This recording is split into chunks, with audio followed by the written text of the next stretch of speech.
Welcome to the Community Shall Be Restored. I'm your host, Prophet Cedric Banks, along with Prophetess Annetta Banks. And we have a tremendous show today right here.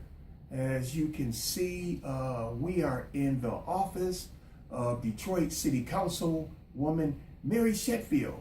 Councilwoman Mary Sheffield invited us down to her office to do this broadcast. And we done had many of the Detroit City Council members on the show, but we have never been down to their office. Such a beautiful office, Pastor Donette, isn't it? Oh, yes. Wow, what a beautiful office. Oh, yes. All her accomplishments, Yes, she had here and everything. Like Oh, you turning it, Teresa, okay, where they can look at all her accomplishments and everything what she's accomplished in the political arena. Tremendous. And we have a great show for you today. We have Councilwoman Sheffield, but Pastor Donetta, I want you to let them know about the church on Sundays and what's the address and how do they get there? Okay. Well, we're the Heart of Jesus International Deliverance Church, a church of prophecy, miracles. Our apostle goes forth with power and authority, he gives you practical tools to help you to be successful in your Christian walk. And our services are at 2 p.m. and we're located at 14111 East 7 Mile Road. It's right at 7 Mile in Gratiot. It's right behind the Mike's Market inside the Wow Center. So you want to come out at 2 p.m. and be blessed of the Lord as you receive a powerful, impactful word that will transform your life on Sundays afternoon. Okay, we got a couple upcoming guests. Just put a few out there. Oh, yeah. That way the people out there in TV land can know what we're doing and everything. Okay, well, on this upcoming Saturday on March the 5th, we have Detroit City Council member, President Pro Tem George Cushenberry. He'll be on the program. March the 12th, we have State Representative Stephanie Chang. She's a state representative for District number 6. District 6? Yes. Okay. March 19th, we have State Representative Rosemary Robinson. She's with District number 4. On March the 26th, our apostle is bringing out Revive Matthew 25 movement. It's an association of pastors who's working along with Dr. Jamal Bryant and others who are doing a great work with the Flint water movement. So they're up there in Flint. It's a number of pastors that have got together locally, nationally, and they're working along with Dr. Jamal Bryant and some others. And they'll be on the program. That will be March the 26th. And they'll be letting us know what's going on, updates with that movement, with the Flint water crisis. On April the 2nd, Wayne County Commissioner Jewel Ware. Okay. She's with District number 2. Our prophet is bringing her out on April the 2nd. April the 9th, State Representative Sherry Gay Dagnovo and Detroit City Councilman James Tate. I know that that's what we have scheduled for April the 9th. Right. And on the 23rd, April the 23rd, we have the CEO of Skillman Foundation, Tanya Allen. She'll be on the program. Tanya Allen is really on the move out here. Really on the move out here. So we're really happy to have her on the show. We praise God for that. And we done had many other great community leaders on the show. We done, Reverend Horace Sheffield, which is Mary Sheffield's father, Mayor Mike Duggan, Charlie Langton, Fox 2 News. Amen. And so we thank those for coming on the show, helping the show being a bright spot in the city of Detroit. But let's go into our guests. We have a tremendous guest here today, a young woman doing some outstanding things in the city of Detroit. I really believe that this woman has the hearts of the people in the city of Detroit. I really believe a lot of the community residents really has a love for her because I can see her heart. Mary Sheffield, welcome to the Community Shall Be Restored. Thank you for having me. We're happy to have you. Mary, you are been on the Detroit City Council, I think, ever since 2 years now, right? What are some of the accomplishments that you have made in office of the Detroit City Council? What are some of the things you have accomplished? Because we have a show that's reaching about 10 million viewers out there, strong audience community-wise, and they are voters, and they're very grateful that they can just sit down and look and see that they have a council person on the show today. And once again, we want to end up doing it again live too. That way you can take calls and let them know about, what's going on in the district and everything. Yes, we have to do that again. Yes. So what are some of the accomplishments, Mary, that you have made in office since you've been here? It's been busy. It's been busy. It's been good. It's been blessed. And just want to commend you all too for the great work that you all do. The lineup that you just named was amazing. Still a lineup, so keep up the good work. But since I've been here, I would say around 3 issues I've kind of focused on, one of which is homelessness. I think that in the city of Detroit, I've been able to bring a renewed focus to the issue of homelessness, changing the stigma, making sure that we have allocated funding, proper funding to house homeless individuals, not just have them on the street and bring them to shelters, but actually find permanent supportive housing for the homeless population. When I got here, the administration told me that this was the first time since Dennis Archer that the council has actually renewed the focus on homelessness. So there has been no attention on the issue of homelessness because most people don't want to talk about it. And the homeless people usually are a population that doesn't vote. And so why does politicians, not talk about it is because they're not a voting population. But I've done a lot of work. I created a task force. We've been going now for about 1.5 years on the issue of homelessness. The second thing is youth violence. A lot of you all know the initiative Occupy the Corner. I go door to door bringing resources and hope, trying to have conversations about youth violence. I've done a lot with, there's a ban right now in Congress to ban gun violence research. And so I did a resolution to lift that ban. I've just done a lot as relates to making sure we're engaging our youth and talking about the issue of youth violence because we lose too many of our young people in the streets in Detroit. And so that's the second thing. The third thing I would have to say is about affordability in the city of Detroit. I am a lead advocate and my voice is all over issues dealing with affordability. As we rebuild this city, we need to make sure everyone can be included. And that is the issue that I constantly see, whether it be from development, residential, to anything. African Americans need to be included, in low income people need to be included in New Detroit. And so I just sponsored a ordinance that would require any new residential development that comes into the city of Detroit that they set aside at least 20% of those apartment buildings to be affordable. Excellent. So that low income people can have access to it. So those are the 3 issues I think that if people say, Mary Sheffield, they would think those 3 things: homelessness, youth violence, and inclusion, dealing with affordability. The other thing I want to touch on is I think I've been able to do a good job of bringing government to the streets of my district. I walk the streets of my district on a constant basis, especially in the summertime, and I bring them information to their front door. When I ran for office, people always tell me, we want someone who's accessible, that's transparent, that's hands-on, that we can touch and that we can see. And you have to meet people where they are, right? And so some people don't have internet. Some people don't come down here. Costa Park, I know you all had to find somewhere to park. They need people to bring information to their door. And I've been able to bring city government to the front porch of some people's homes. Do you have events and meetings where the public can come out to? Because we got a lot of people that's looking at this show right now today, Mary, that may want to say, where can we get our hands on you at? Where are you located at? Once a month or whatever, where you are conducting events, and where are these events at? And will we be able to have a voice when we come? Yes. That's very important. So I do a monthly event every single month. We tour the district. So we move. We try to go everywhere. I have the biggest district out of all 7 districts. Wow. And so for me, I have to spread everywhere. I got far west, Dexter, Linwood, far east, Jefferson and Conner. Can you believe that? So I try to move around my entire district from zip code to zip code. So every month I'm somewhere doing a meeting. And if people want to reach out to me, they can contact my office at 313-224-4505. But again, every single month we're having a community meeting on a different topic. And so we switch the topics up. It depends on whatever I feel is relevant at the time. I also have a district office. What are some of the topics that go on there? Oh my gosh, we do affordability, we've done safety and police, we've done things on housing grants, utility assistance. We're doing a foreclosure event coming up next week. And then we're also doing one on the conditions of senior low-income housing buildings because we have a lot of calls about bed bugs and the cleanliness of these buildings. And so anything that I'm hearing from my constituents, we try to do a topic on that, and we make sure we go out to the community. So we also have a district office on Kirchhoff and Van Dyke, which is open on Monday and Wednesdays. People can always access me there as well, too. Okay.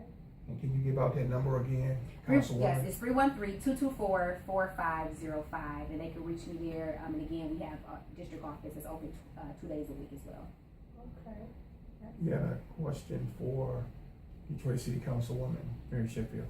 Yes, on the youth initiative for gun violence, do you find that, like, who all shows up, like community leaders, or are there community people in the community, and do any youth come to the meeting? That's a great point, because we have a struggle trying to reach some of the youth and get them out, and so we always try to attach somebody like a local rap artist who will draw the attention of our young people. So we've had Trick and Kate Beasy, people that our young people look up to, but the good thing about it is what I've learned is there's so many organizations like Malik Shabaz's group that we've worked with on numerous occasions, the Living Peace Movement, which is Pastor Mo.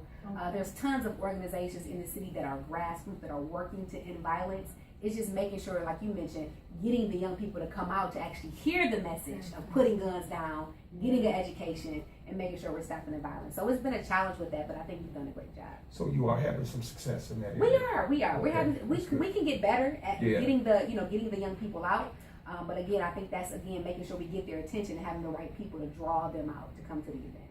So what are some of the strategies that have been implemented or that have come across your table too, that would be helpful in assisting to end the violence? Well, I think one of which was the main one is that in Congress right now, there's a ban even on gun research.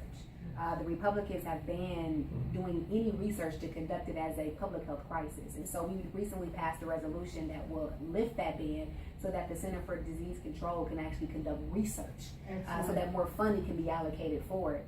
Another thing is we just recently last year proclaimed June as Gun Violence Awareness Month. And so we've been able to initiate a whole month of events to bring awareness to the issue. And so for me, it's really, I'm not sure how much work you can do on a policy level when it deals with gun violence. A lot of it is just creating jobs, I think, right? But I think the main thing is making sure you're advocating and getting in the face of young people and actually building relationships and dialoguing with young people and getting an understanding of why they're even committing crimes in the first place, right? Because there's so many social issues that go into violence. You know, it's jobs, it's mental health, it's education, it's housing issues. And so we try to touch on all that with the Occupy Detroit movement. Great. Yeah, that's outstanding. I know you running the camera. I know you like to ask questions. You got a question for Detroit City Councilwoman Mary Sheffield today?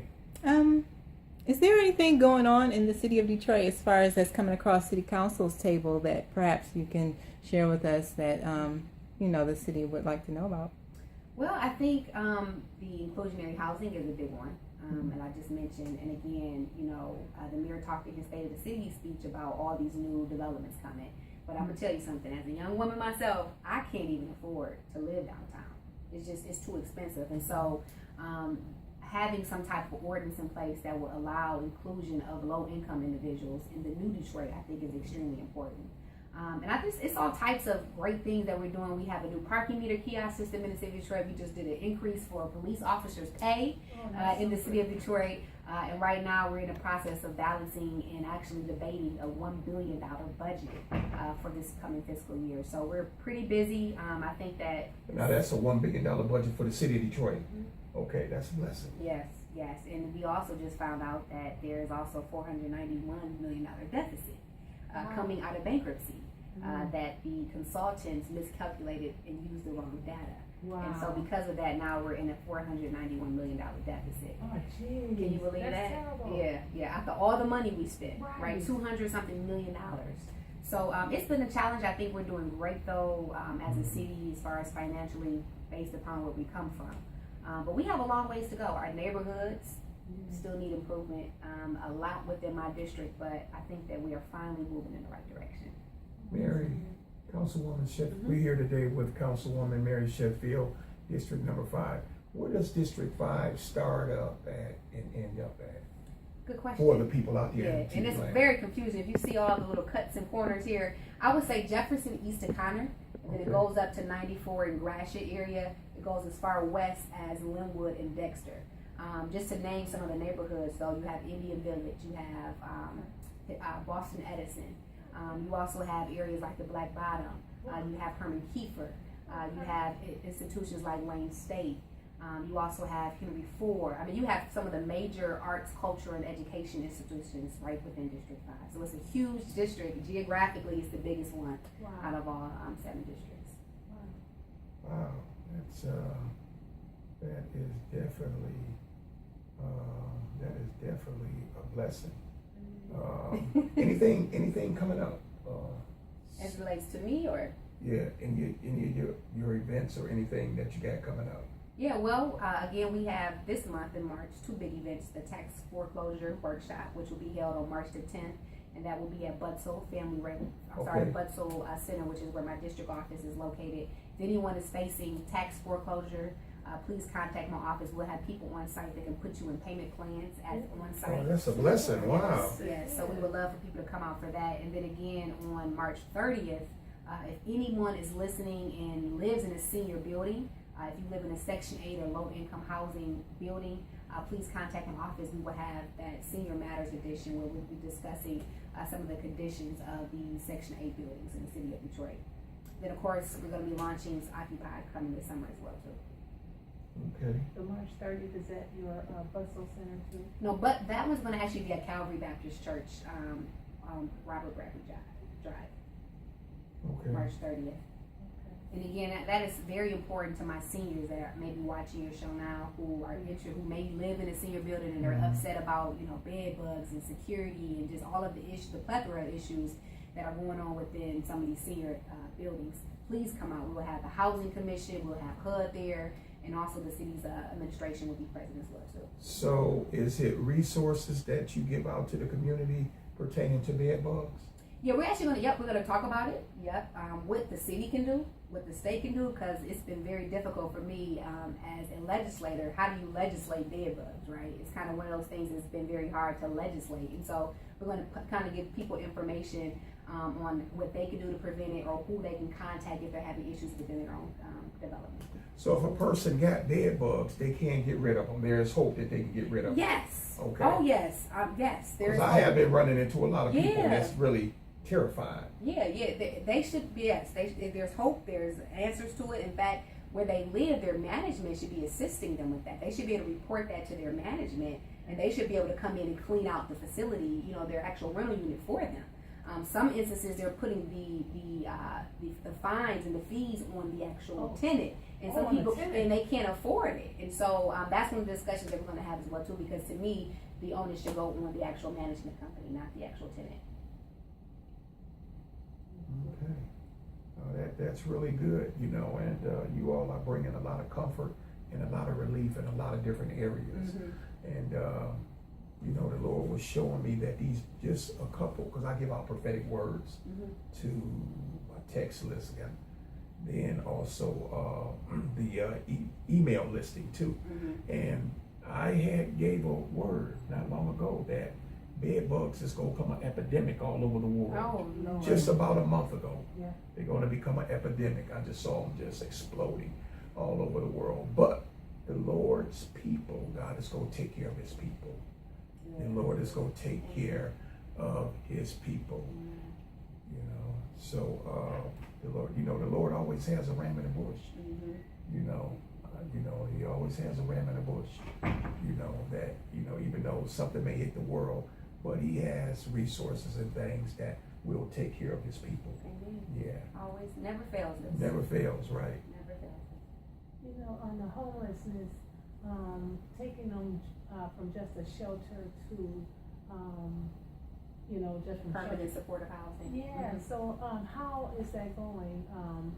Is this something on your website, or I know that's not what you do, but I mean, since you're legislating things for them, what kind of assistance can you offer those who are looking, who know of someone that's homeless? Well, we do meet once a month on that as well too. The task force meets every last Wednesday of every month. So again, they can contact my office.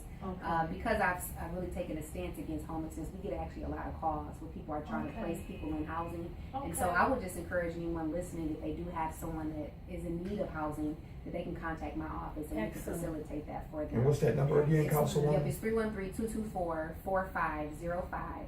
224-4505, and we can direct them to the appropriate agency that can properly house them.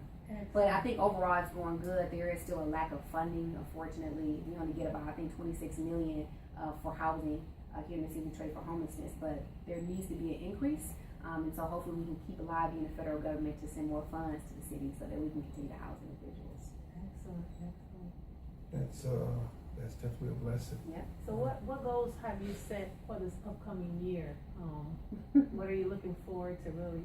I mean, well, it's March now, but before you close out the year, what are some goals you expect to really complete?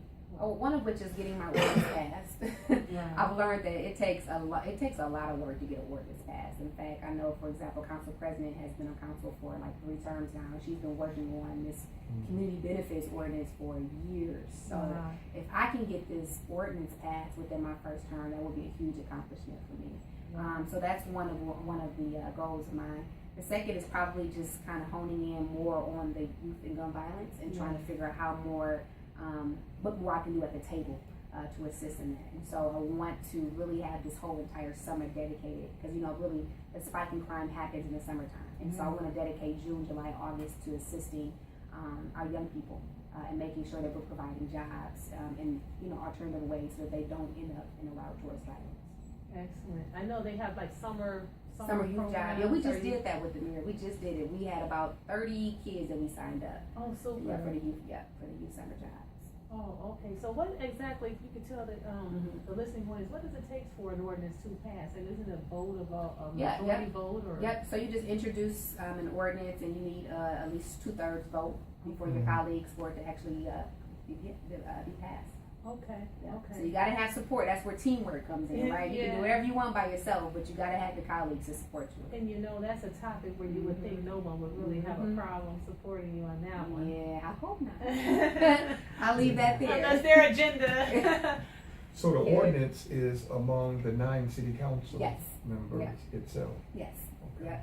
But of course you have the administration sometimes that may weigh in and try to water it down because they don't want certain things. Okay. It depends on, everyone gets to view it, but ultimately just council gets to vote on it. Okay. And so right now, just in the process of drafting it, we've already been getting pushback. Okay. Because of course developers don't want to have to set aside, low income housing for people. So, but we'll see. It seems like it's going in the right direction. So. Okay. Excellent. Right. Well, we're really happy for you, Thank you, Councilwoman Mary, because you're doing a good job. You got the heart for the people, and that's what we need in office. People that has a heart for the community, for the people, not just about the money or the books or anything like that, but it has a heart for the people. Right. And that's one thing that we really believe that you have is the heart for the people. And even though you come from good stock, you come from a good foundation. I know your father, he was on my show, Pastor Sheffield, and so you come from someone, no nonsense guy, take a stand, strong, tenacious, so that's the way we view him. So that's a blessing for somebody to come up in a home like that, all of years coming up in a home like that, and seeing a spirit like that every Sunday and every day, that's gonna take a stand for something, So that's what we need more in the political arena and things like that. So did you bring Mary one of my books? I wrote a book called 7 Years of Promised Land Blessings from 15 to 21. Okay. And did you? No, I don't have. You don't have one? No, we didn't bring a book. Maybe next time. Okay. Okay. Yeah, I'd love to see it. Because I know you into the prophetic and things like I would that. love to read So that. Okay. and you got a call on your life too as an evangelist. God will use you as an evangelist. You didn't know I preach now. Do you? I just preached at Spidey's church. Oh, did he Oh, tell he did tell us. Oh, okay. Yeah. That's right. Look at That's you, right. prophet. Yeah, okay, that's right. He did, didn't he? I forgot about he said that. Mary's going to be speaking. Yeah, God go use you, Wow. God go use you because you got a heart. I see you preaching. I see your ministry. I see you preaching. And God go use you with the lost. A lot of lost souls, hurting, burdened, broken souls, broken because your ministry is about healing. It is. God go use you to bring a lot of healing and restoration back to the body. All right. So. I appreciate you. Yeah. Look, y'all came and gave me a message today. I appreciate it. Thank you. Iron sharpens iron, right? Yeah. I'll come visit you all too. Please do, Councilwoman. Yep. You got a question for Councilwoman as we close it out or whatever? Just so I'm assuming that by being in the political arena, by your dad and things like that. So is that kind of what nudged you into this direction, or was it kind of something else that brought you into this arena? Yeah, I think, like I was mentioning to him before, I was born in the public service, and my whole life I've been around it. When I was a young girl, all the way up until college, I mean, I was protesting with my dad, helping him run Detroit Association of Black Organizations, and so when the door kind of opened up for me, my dad was like, you should think about running, and then I got into it, and I loved it. I really enjoyed it, and so when I took office, I said, hey, this is what I need to be doing, and just being in a position that I can bring about change is really, really what touches me. It's the reward of knowing that I can be here doing the right thing, making the right votes that are, for the people. And so it's probably because a lot of my legacy has definitely had an influence on me, but it's something that I think I eventually developed my own desire and passion for the older I got. Oh, that's Mhm. wonderful. That's All right. wonderful. What a show today. Yeah. Here today in the office of Detroit City Councilwoman Mary Sheffield. Beautiful office. A lot of great accomplishments she has made, and looking at all the achievements. Isn't that wonderful, Pastor Donetta? It is. It's And really wonderful. Councilwoman Sheffield, thanks for inviting Thank us you. here in your office. I'll be Okay. come see you next time. All right. Wonderful. I'm Prophet Cedric Banks, along with. Prophetess Donetta Banks. We'll see you next Saturday at 2:30 right here on the Community Shall Be Restored. All right.